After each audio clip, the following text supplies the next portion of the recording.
гадәти Петровга караганда Медиа Петровның нинди нәрсәсе белән халык әзрәк. Бу арада 5 көн рәттән Петров бәйрәме булды. 12-се, 13-е, 14-е, 15-е халык шулкатлык елдан ел күп җыела.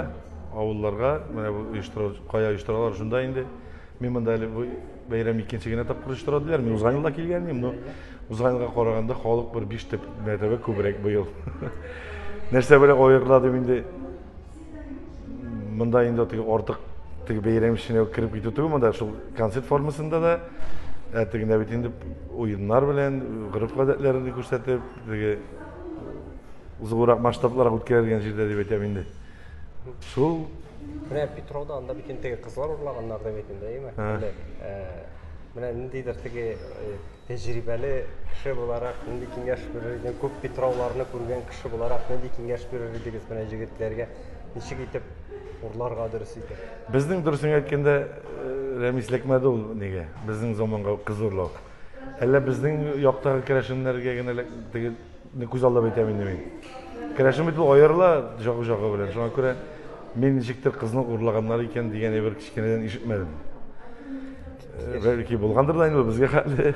Шуңа күрә мин киңәш итә алам, бер-берегезне белән очрашып йөреп, матур итеп кавышу менә шул.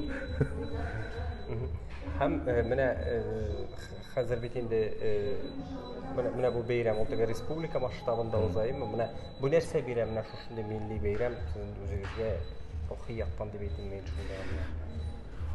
Менә нәрсә дип әйтим, күптән күрмәгән дуслар белән күрешәсең, инде ансыз теге бик баналь булыр инде алай дип җавап бирү.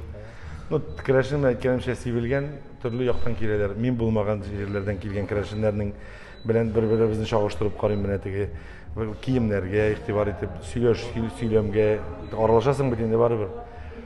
Барыбер ничектер аерыла, менә үзеңә күбрәк, мин шәхсән үзем фикеремне әйтәм, үземә күбрәк информация алам, яңалык ачам. Менә шул. Бу Петровга ниндидер теге үзгәреш кертергә нәрсә кирәкми дип санамыйсыз, нәрсә җитеп бетми бәлки ниндидер фикерләр уйлаган бармы, нәрсәдер теге тулыландырырга мөмкин булыр иде. Менә бит инде Сабантуйны безнең Рөстәм Миханов теге Сах белән чагыштырды. Шуның шикелле. Ну, андый чагыштыру миндә дә юк түгел бар инде ул. Минем көчтән генә килә торган әйбер түгел инде ул. Ну, шулай да ничектер менә Сабантуй формасына әйләнеп кала башлады. Шоу формасына теге хәзер бит инде концертта да кая барсаң да шоу диләр, теге шоу шикелле оештырырга таба бара димәсең инде шуңа күрә. Ну, миллилек барыбер да бар, минемчә. Петровда. Һәм теге узакка сүзне дип мин вәгъдә иттем, шуңа күрә нинди иҗади яктан нәрсәндер яңа җырлар көтеләме, клиплар. Яңа җырлар бик күп. Менә клиплар төшерү өстендә эшлибез һәм концертларга әзерләнү бик каты бара.